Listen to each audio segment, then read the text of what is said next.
Capítulo 21. Betesda y el Sanedrín.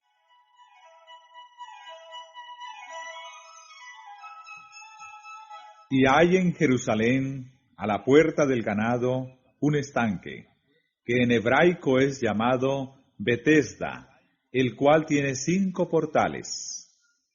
En estos yacía multitud de enfermos, ciegos, cojos, secos, que estaban esperando el movimiento del agua. En ciertos momentos se agitaban las aguas de este estanque, y se creía que ello se debía a un poder sobrenatural, y que el primero que en ellas entrara, después que fuesen agitadas, sanaba de cualquier enfermedad que tuviese. Centenares de enfermos visitaban el lugar, pero era tan grande la muchedumbre cuando el agua se agitaba, que se precipitaban y pisoteaban a los más débiles.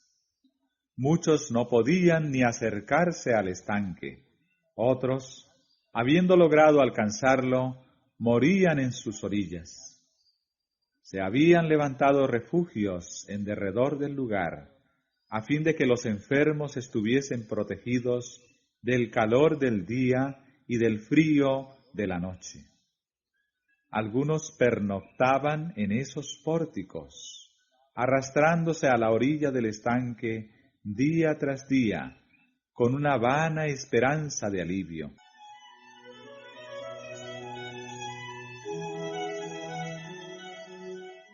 Jesús estaba otra vez en Jerusalén, andando solo, en aparente meditación y oración.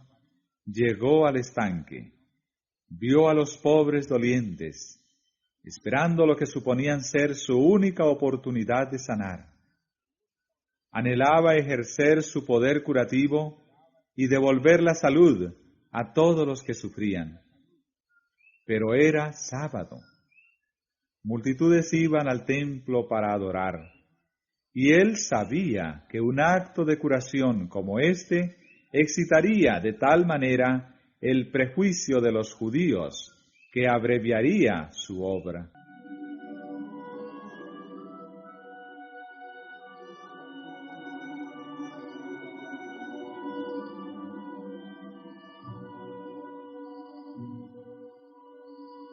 Pero el Salvador vio un caso de miseria suprema. Era el de un hombre que había estado imposibilitado durante 38 años. Su enfermedad era en gran parte resultado de su propio pecado y considerada como juicio de Dios. Solo y sin amigos, sintiéndose privado de la misericordia de Dios, el enfermo había sufrido largos años. Cuando se esperaba que las aguas iban a ser revueltas, los que se compadecían de su incapacidad lo llevaban a los pórticos. Pero en el momento favorable no tenía a nadie para ayudarle a entrar. Había visto agitarse el agua, pero nunca había podido llegar más cerca que la orilla del estanque. Otros, más fuertes que él, se sumergían antes. No podían contender con éxito con la muchedumbre egoísta y arrolladora. Sus esfuerzos perseverantes hacia su único objeto y su ansiedad y continua desilusión estaban agotando rápidamente el resto de sus fuerzas.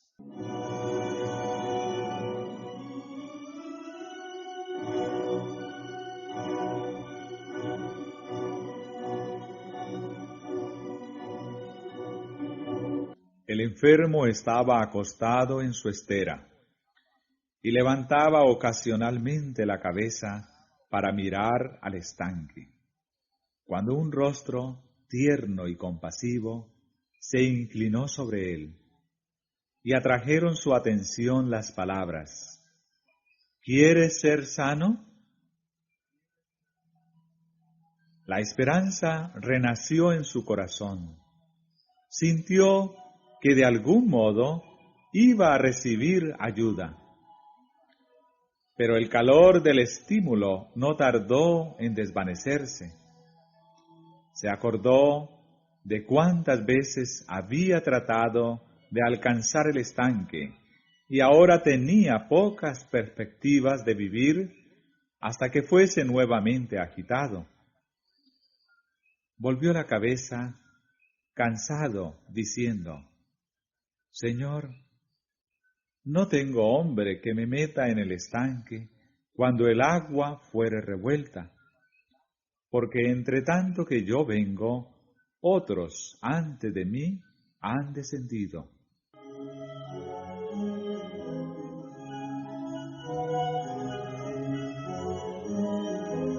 Jesús no pide a este enfermo que ejerza fe en él.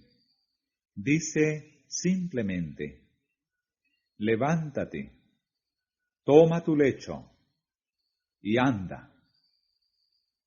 Pero la fe del hombre se aferra a esa palabra. En cada nervio y músculo pulsa una nueva vida y se transmite a sus miembros inválidos una actividad sana. Sin la menor duda, dedica su voluntad a obedecer a la orden de Cristo, y todos sus músculos le responden. De un salto se pone de pie y encuentra que es un hombre activo.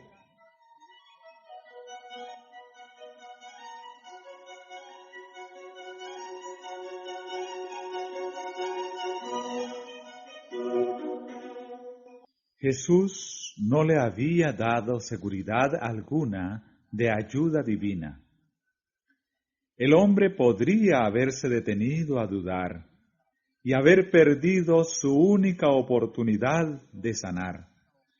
Pero creyó la palabra de Cristo y al obrar de acuerdo con ella, recibió fuerza.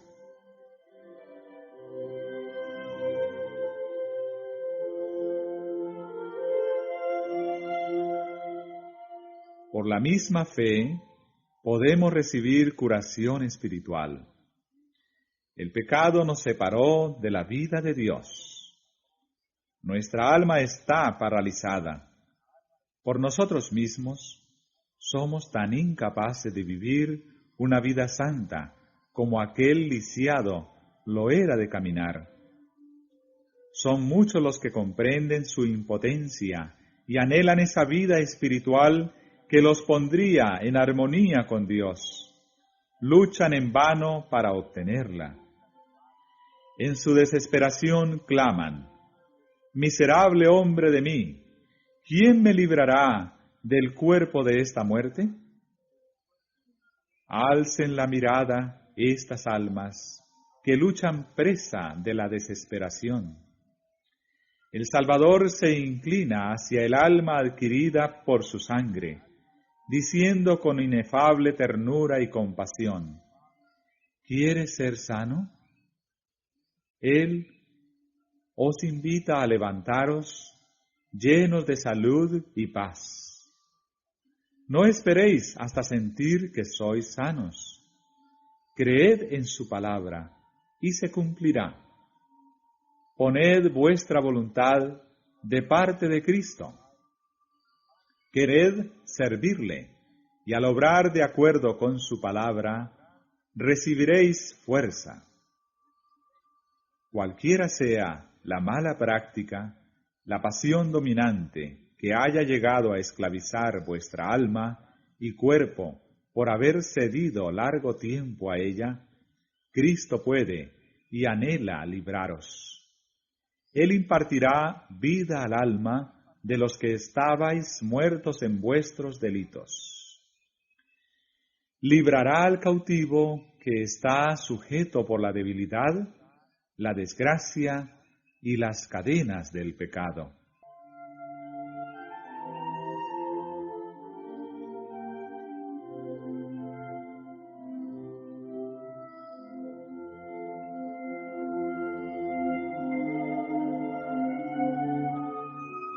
El paralítico sanado se agachó para recoger su cama, que era tan solo una estera y una manta.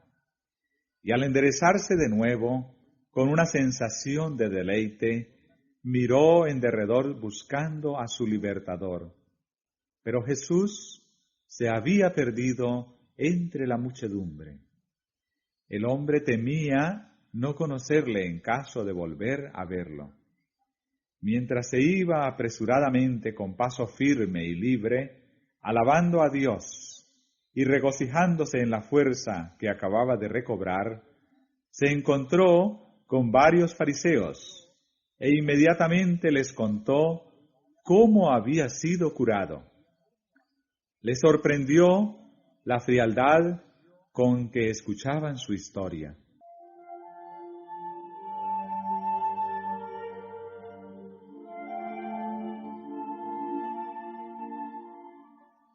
Con frentes ceñudas le interrumpieron, preguntándole por qué llevaba su cama en sábado. Le recordaron severamente que no era lícito llevar cargas en el día del Señor.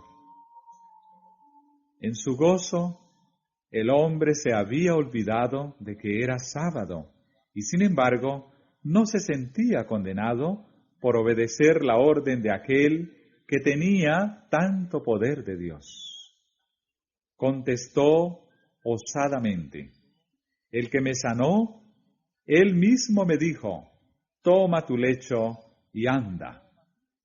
Le preguntaron quién había hecho esto, pero él no se lo podía decir. Esos gobernantes sabían muy bien que sólo uno se había demostrado capaz de realizar este milagro, pero deseaban una prueba directa de que era Jesús, a fin de poder condenarle como violador del sábado.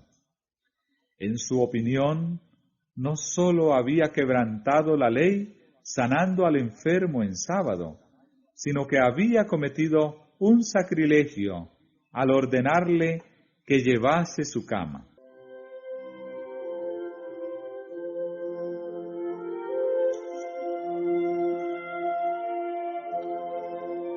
Los judíos habían pervertido de tal manera la ley que hacían de ella un yugo esclavizador.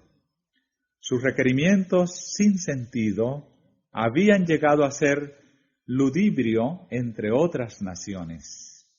Y el sábado estaba especialmente recargado de toda clase de restricciones sin sentido. No era para ellos una delicia, santo a Jehová y honorable. Los escribas y fariseos habían hecho de su observancia una carga intolerable. Un judío no podía encender fuego, ni siquiera una vela en sábado. Como consecuencia, el pueblo hacía cumplir por gentiles muchos servicios que sus reglas les prohibían hacer por su cuenta. No reflexionaban que si estos actos eran pecaminosos, los que empleaban a otros para realizarlos eran tan culpables como si los hiciesen ellos mismos. Pensaban que la salvación se limitaba a los judíos y que la condición de todos los demás, siendo ya desesperada, no podía empeorar. Pero Dios no ha dado mandamientos que no puedan ser acatados por todos. Sus leyes no sancionan ninguna restricción irracional o egoísta.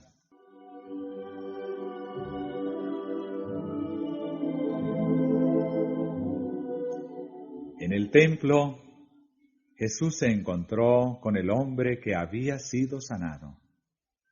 Había venido para traer una ofrenda por su pecado y de agradecimiento por la gran merced recibida.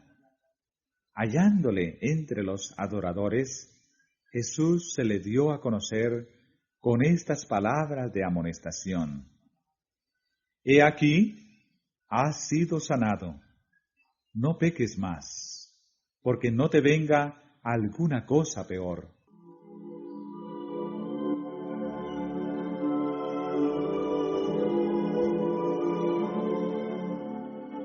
El hombre sanado quedó abrumado de regocijo al encontrar a su libertador.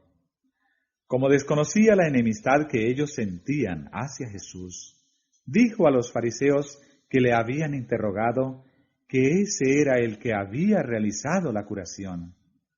Y por esta causa los judíos perseguían a Jesús y procuraban matarle, porque hacía estas cosas en sábado.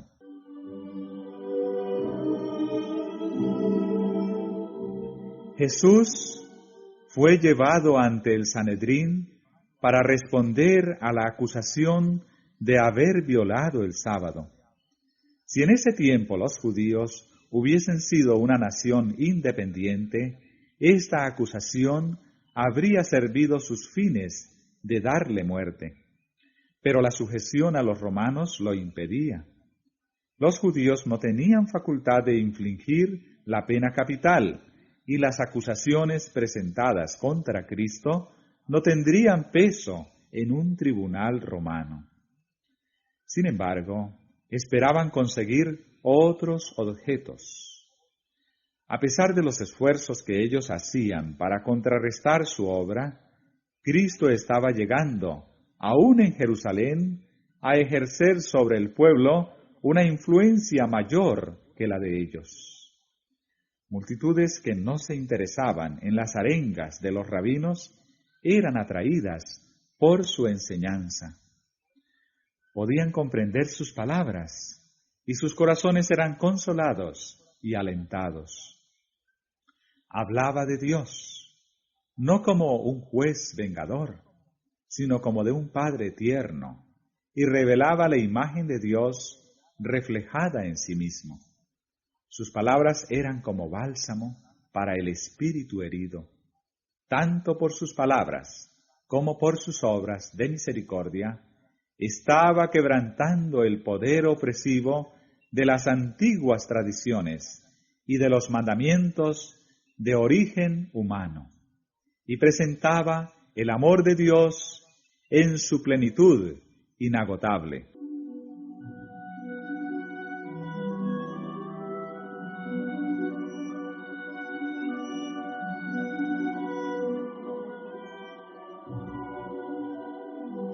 En una de las más antiguas profecías dadas acerca de Cristo está escrito: «No será quitado el cetro de Judá y el legislador de entre sus pies, hasta que venga Shiloh, y a él se congregarán los pueblos». La gente se congregaba en derredor de Cristo, con corazones llenos de simpatía. La multitud aceptaba sus lecciones de amor y benevolencia, con preferencia a las rígidas ceremonias requeridas por los sacerdotes. Si los sacerdotes y rabinos no se hubiesen interpuesto, esta enseñanza habría realizado una reforma cual nunca la presenciara el mundo. Pero a fin de conservar su poder, estos dirigentes resolvieron quebrantar la influencia de Jesús. Su emplazamiento ante el Sanedrín y una abierta condenación de sus enseñanzas debían contribuir a lograr esto, porque la gente tenía todavía gran reverencia por sus dirigentes religiosos. Cualquiera que se atreviese a condenar los requerimientos rabínicos o intentase aliviar las cargas que habían impuesto al pueblo, era considerado culpable no sólo de blasfemia, sino de traición. Basándose en esto, los rabinos esperaban excitar las sospechas contra Jesús. Afirmaban que trataban de destruir las costumbres establecidas, causando así división entre la gente y preparando el completo sojuzgamiento de parte de los romanos.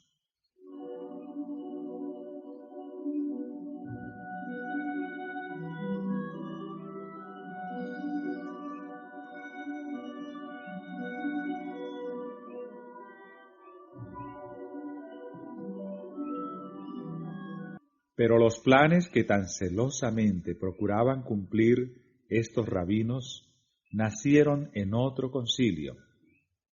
Después que Satanás fracasó en su intento de vencer a Cristo en el desierto, combinó sus fuerzas para que se opusiesen a su ministerio y, si fuese posible, estorbasen su obra. Lo que no pudo lograr por el esfuerzo directo y personal, resolvió efectuarlo por la estrategia. Apenas se retiró del conflicto en el desierto, tuvo concilio con sus ángeles y maduró sus planes para cegar aún más la mente del pueblo judío, a fin de que no reconociese a su Redentor. Se proponía obrar mediante sus agentes humanos en el mundo religioso, infundiéndoles su propia enemistad contra el campeón de la verdad. Iba a inducirlos a rechazar a Cristo y a hacerle la vida tan amarga como fuese posible, esperando desalentarlo en su misión. Y los dirigentes de Israel llegaron a ser instrumentos de Satanás para guerrear contra el Salvador.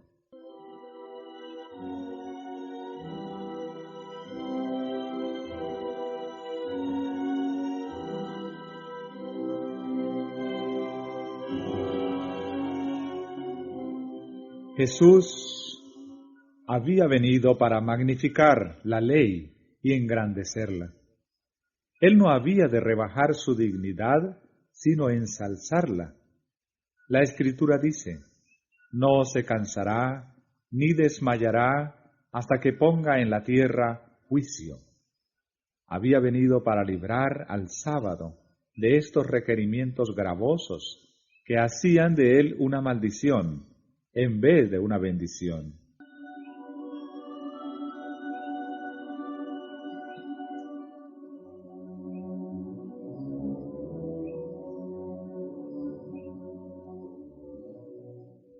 Por esta razón, había escogido el sábado para realizar el acto de curación de Betesda. Podría haber sanado al enfermo en cualquier otro día de la semana. Podría haberlo sanado simplemente, sin pedirle que llevase su cama. Pero esto no le habría dado la oportunidad que deseaba. Un propósito sabio motivaba cada acto de la vida de Cristo en la tierra. Todo lo que hacía era importante en sí mismo y por su enseñanza. Entre los afligidos del estanque, eligió el caso peor para el ejercicio de su poder sanador y ordenó al hombre que llevase su cama a través de la ciudad a fin de publicar la gran obra que había sido realizada en él. Esto iba a levantar la cuestión de lo que era lícito hacer en sábado y prepararía el terreno para denunciar las restricciones de los judíos acerca del día del Señor y declarar nulas sus tradiciones.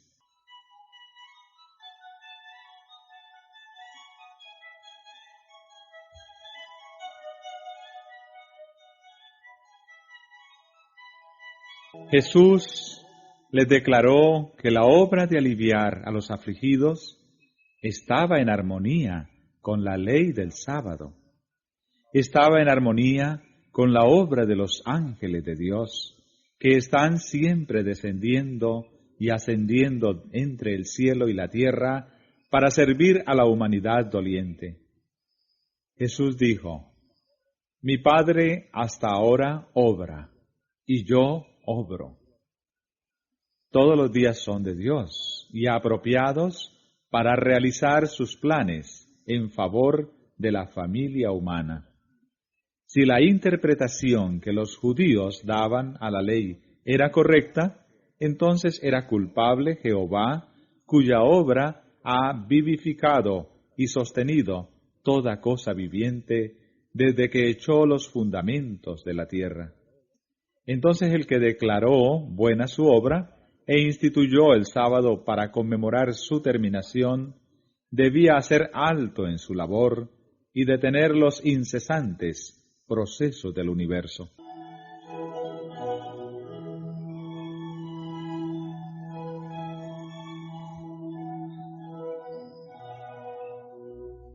¿Debía Dios prohibir al sol que realizase su oficio en sábado, suspender sus agradables rayos para que no calentasen la tierra, ni nutriesen la vegetación? ¿Debía el sistema de los mundos detenerse durante el día santo? ¿Debía ordenar a los arroyos que dejasen de regar los campos y los bosques, y pedir a las olas del mar que detuviesen su incesante flujo y reflujo? ¿Debían el trigo y la cebada dejar de crecer y el racimo suspender su maduración púrpura? ¿Debían los árboles y las flores dejar de crecer o abrirse en sábado?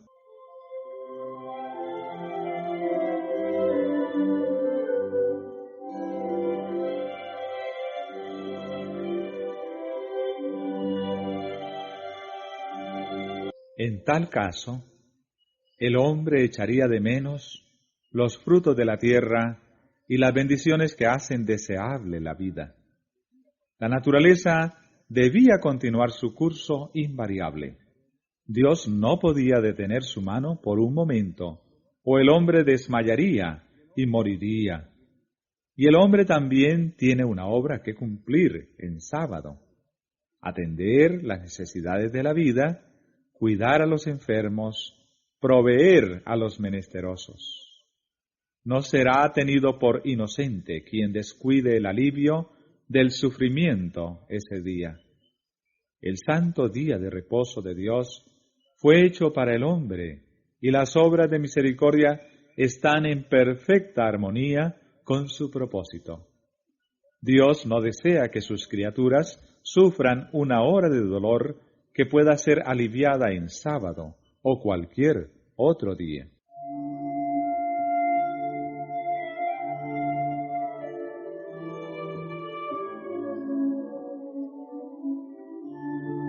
Lo que se demanda a Dios en sábado es aún más que en los otros días. Sus hijos dejan entonces su ocupación corriente y dedican su tiempo a la meditación y el culto. Le piden más favores el sábado que los demás días. Requieren su atención especial. Anhelan sus bendiciones más selectas.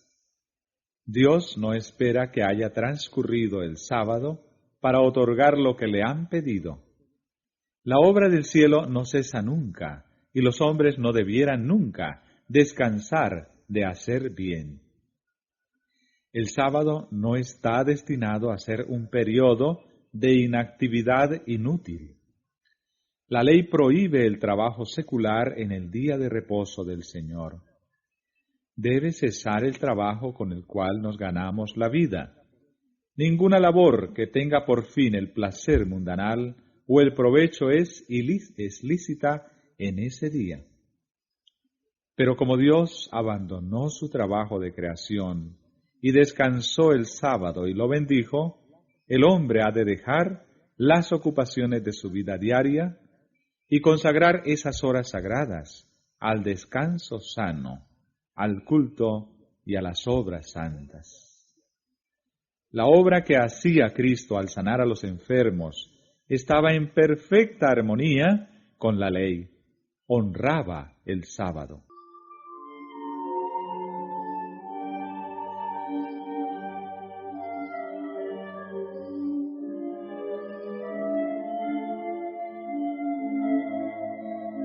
Jesús aseveró tener derechos iguales a los de Dios mientras hacía una obra igualmente sagrada, del mismo carácter que aquella en la cual se ocupaba el Padre en el cielo. Pero esto airó aún más a los fariseos. No sólo había violado la ley a juicio de ellos, sino que al llamar a Dios mi Padre, se había declarado igual a Dios.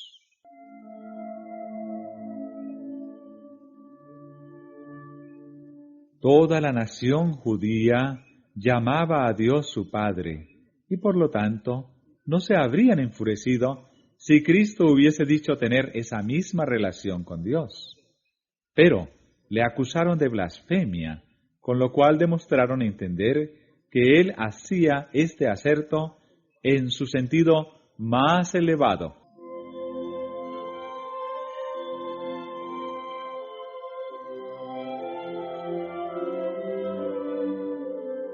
Estos adversarios de Cristo no tenían argumento con que hacer frente a las verdades que presentaba a su conciencia.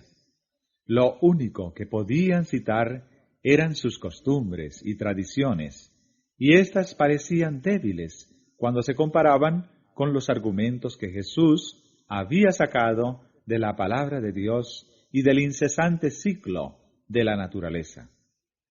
Si los rabinos hubieran sentido algún deseo de recibir la luz, se habrían convencido de que Jesús decía la verdad, pero evadieron los puntos que él presentaba acerca del sábado y trataron de excitar iras contra él porque aseveraba ser igual a Dios. El furor de los gobernantes no conoció límites. Si no hubiesen temido al pueblo, los sacerdotes y rabinos habrían dado muerte a Jesús allí mismo. Pero el sentimiento popular en su favor era fuerte. Muchos reconocían en Jesús al amigo que había sanado sus enfermedades y consolado sus pesares, y justificaban la curación del enfermo de Betesda. Así que por el momento los dirigentes se vieron obligados a refrenar su odio.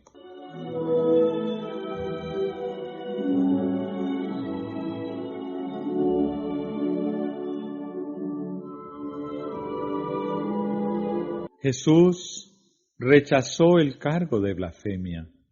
Mi autoridad, dijo él, por hacer la obra de la cual me acusáis, es que soy el Hijo de Dios, uno con Él en naturaleza, voluntad y propósito.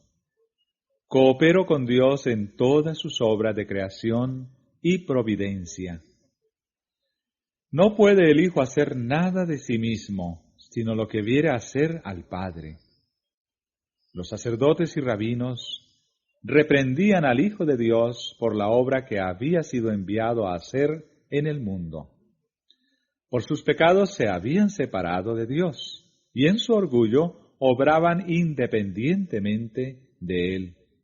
Se sentían suficientes en sí mismos para todo, y no comprendían cuánto necesitaban que una sabiduría superior dirigiese sus actos. Pero el Hijo de Dios se había entregado a la voluntad del Padre y dependía de su poder. Tan completamente había anonadado Cristo al yo que no hacía planes por sí mismo. Aceptaba los planes de Dios para él, y día tras día el Padre se los revelaba. De tal manera debemos depender de Dios, que nuestra vida sea el simple desarrollo de su voluntad.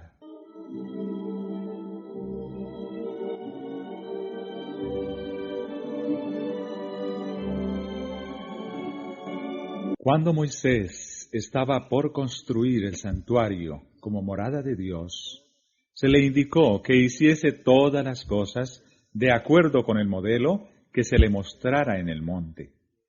Moisés estaba lleno de celo para hacer la obra de Dios.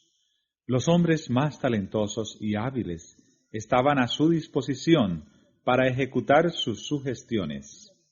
Sin embargo, no había de hacer una campana, una granada, una borla, una franja, una cortina o cualquier vaso del santuario sin que estuviese de acuerdo con el modelo que le había sido mostrado.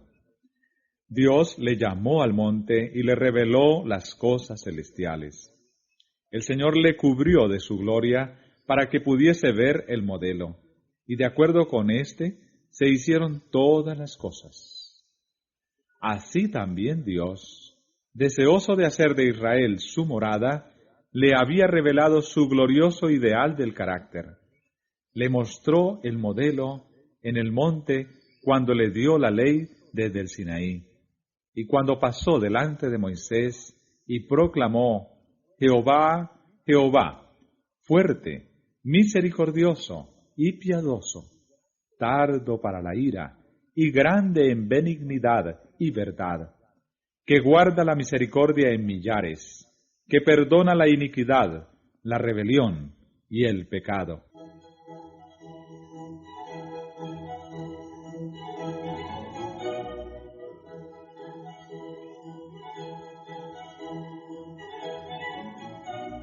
Israel había preferido sus propios caminos. No había edificado de acuerdo con el dechado. Pero Cristo, el verdadero templo para morada de Dios, modeló todo detalle de su vida terrenal de acuerdo con el ideal de Dios.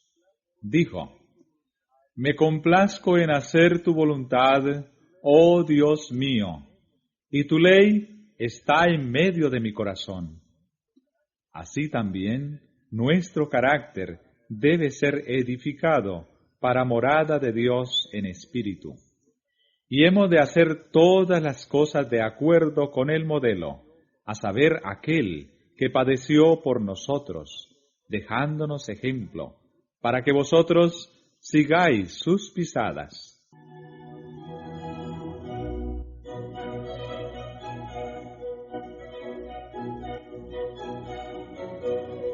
Las palabras de Cristo nos enseñan que debemos considerarnos inseparablemente unidos a nuestro Padre Celestial.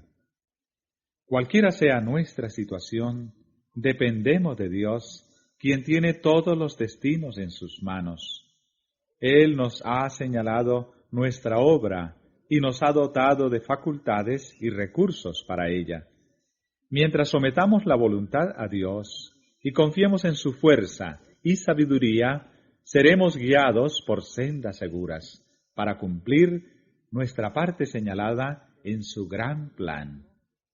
Pero el que depende de su propia sabiduría y poder se separa de Dios. En vez de obrar al unísono con Cristo, cumple el propósito del enemigo de Dios y del hombre.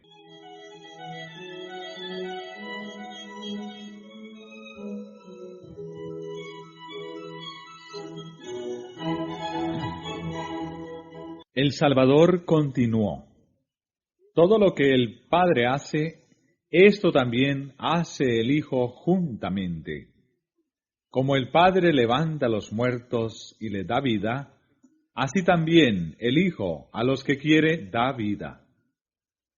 Los saduceos sostenían que no habría resurrección del cuerpo, pero Jesús les dice que una de las mayores obras de su Padre es la de resucitar a los muertos, y que Él mismo tiene poder para hacerlo. Vendrá hora, y ahora es, cuando los muertos oirán la voz del Hijo de Dios, y los que oyeren vivirán. Los fariseos creían en la resurrección. Cristo les dice que ya está entre ellos el poder que da vida a los muertos, y que han de contemplar su manifestación. Este mismo poder de resucitar es el que da vida al alma que está muerta en delitos y pecados. Ese espíritu de vida en Cristo Jesús, la virtud de su resurrección, libra a los hombres de la ley del pecado y de la muerte. El dominio del mal es quebrantado, y por la fe el alma es guardada de pecado. El que abre su corazón al Espíritu de Cristo llega a participar de ese gran poder que sacará su cuerpo de la tumba.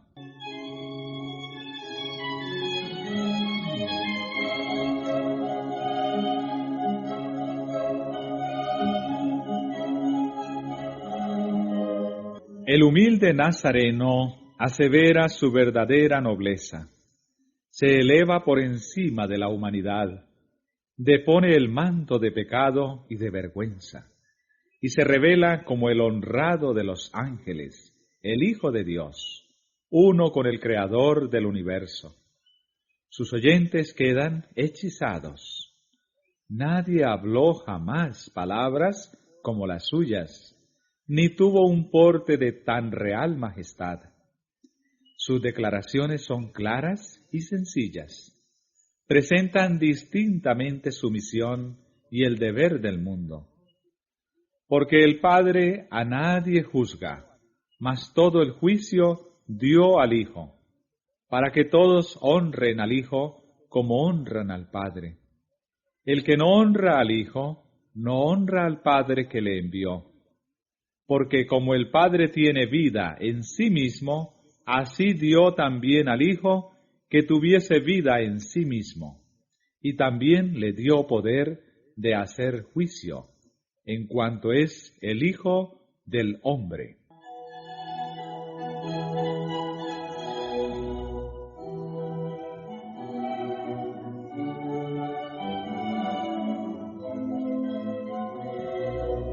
Los sacerdotes y gobernantes se habían constituido jueces para condenar la obra de Cristo, pero Él se declaró juez de ellos y de toda la tierra.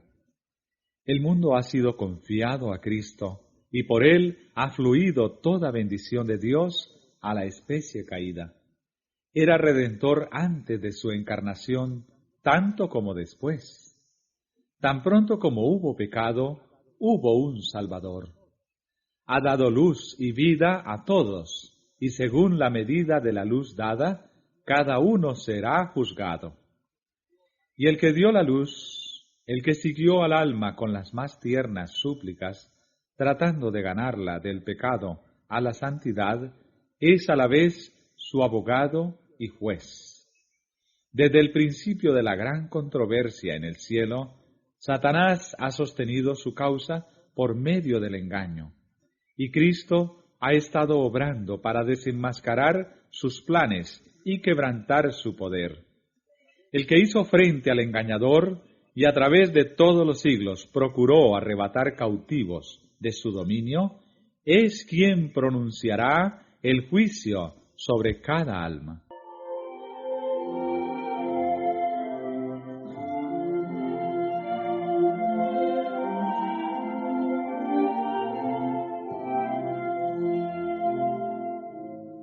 Y Dios le ha dado potestad de ejecutar juicio, por cuanto es el Hijo del Hombre, porque gustó las mismas heces de la aflicción y tentación humanas, y comprende las debilidades y los pecados de los hombres, porque en nuestro favor resistió victoriosamente las tentaciones de Satanás, y tratará justa y tiernamente con las almas, por cuya salvación fue derramada su sangre. Por todo esto, el Hijo del Hombre ha sido designado para ejecutar el juicio.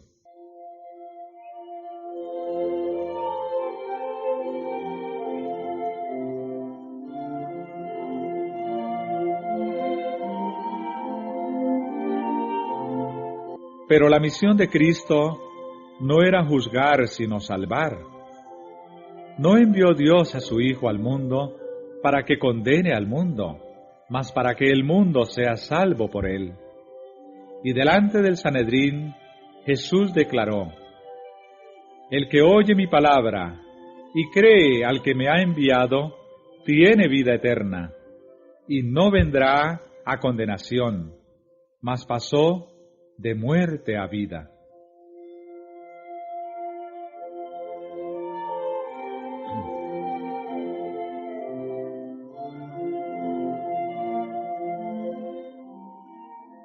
Invitando a sus oyentes a no asombrarse, Cristo reveló ante ellos, en una visión aún mayor, el misterio de lo futuro. Vendrá hora, dijo, cuando todos los que están en los sepulcros oirán su voz, y los que hicieron bien saldrán a resurrección de vida, mas los que hicieron mal a resurrección de condenación.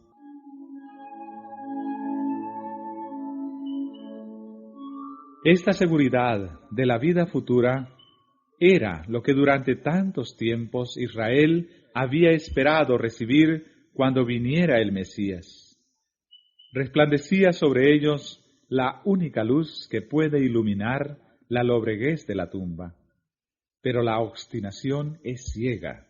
Jesús había violado las tradiciones de los rabinos y despreciado su autoridad, y ellos no querían creer. El tiempo, el lugar, la ocasión, la intensidad de los sentimientos que dominaban a la asamblea, todo se combinaba para hacer más impresionantes las palabras de Jesús ante el Sanedrín. Las más altas autoridades religiosas de la nación procuraban matar a aquel que se declaraba restaurador de Israel.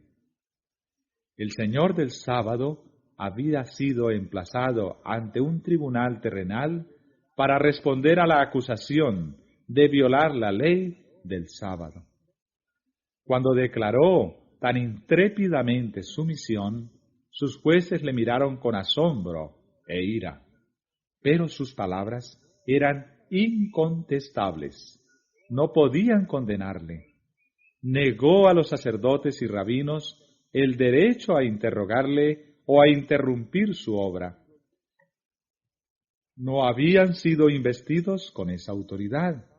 Sus pretensiones se basaban en su propio orgullo y arrogancia. No quiso reconocerse culpable de sus acusaciones, ni ser catequizado por ellos.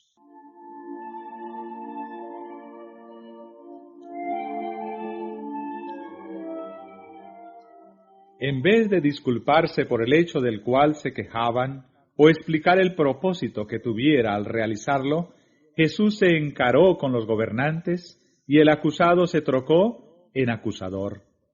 Los reprendió por la dureza de su corazón y su ignorancia de las Escrituras.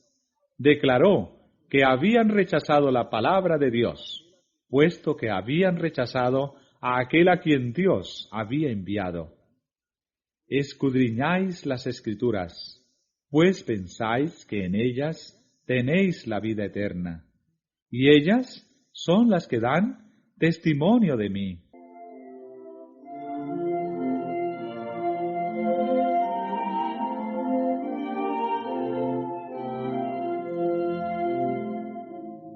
En toda página, sea de historia, preceptos o profecía, las Escrituras del Antiguo Testamento irradian la gloria del Hijo de Dios. Por cuanto era de institución divina, todo el sistema del judaísmo era una profecía compacta del Evangelio. Acerca de Cristo dan testimonio todos los profetas. Desde la promesa hecha a Adán por el linaje patriarcal y la economía legal, la gloriosa luz del cielo delineó claramente las pisadas del Redentor. Los videntes contemplaron la estrella de Belén, el Shiloh venidero, mientras las cosas futuras pasaban delante de ellos en misteriosa procesión. En todo sacrificio se revelaba la muerte de Cristo.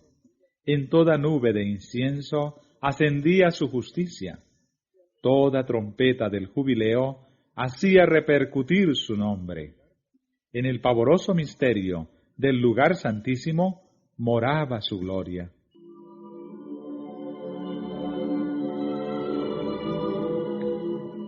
Los judíos poseían las Escrituras y suponían que en el mero conocimiento externo de la palabra tenían vida eterna. Pero Jesús dijo: «No tenéis su palabra morando en vosotros». Habiendo rechazado a Cristo en su palabra, le rechazaron en persona. «No queréis venir a mí», dijo, «para que tengáis vida». Los dirigentes judíos habían estudiado las enseñanzas de los profetas acerca del reino del Mesías, pero lo habían hecho no con un sincero deseo de conocer la verdad, sino con el propósito de hallar evidencia con que sostener sus ambiciosas esperanzas.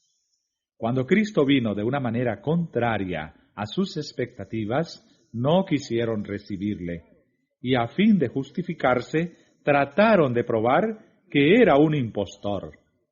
Una vez que hubieron asentado los pies en esta senda, fue fácil para Satanás fortalecer su oposición a Cristo. Interpretaron contra él las mismas palabras que deberían haber recibido como evidencia de su divinidad. Así, trocaron la verdad de Dios en mentira, y cuanto más directamente les hablaba el Salvador en sus obras de misericordia, más resueltos estaban a resistir la luz.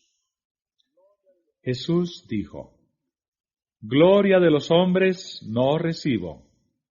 No deseaba la influencia ni la sanción del Sanedrín. No podía recibir honor de su aprobación. Estaba investido con el honor y la autoridad del cielo. Si lo hubiese deseado, los ángeles habrían venido a rendirle homenaje. El Padre habría testificado de nuevo acerca de su divinidad, pero para beneficio de ellos mismos, por causa de la nación cuyos dirigentes eran, deseaba que los gobernantes judíos discerniesen su carácter y recibiesen las bendiciones que había venido a traerles. He venido en nombre de mi Padre, y no me recibís. Si otro viniere en su propio nombre, a aquel recibiréis. Jesús vino por autoridad de Dios, llevando su imagen, cumpliendo su palabra y buscando su gloria. Sin embargo, no fue aceptado por los dirigentes de Israel. Pero cuando vinieran otros, asumiendo el carácter de Cristo, pero impulsados por su propia voluntad y buscando su propia gloria, los recibirían. ¿Por qué? Porque el que busca su propia gloria apela al deseo de exaltación propia en los demás. Y a una incitación tal, los judíos podían responder. Recibirían al falso maestro porque adularía su orgullo sancionando sus caras opiniones y tradiciones. Pero la enseñanza de Cristo no coincidía con sus ideas, era espiritual y exigía el sacrificio del yo.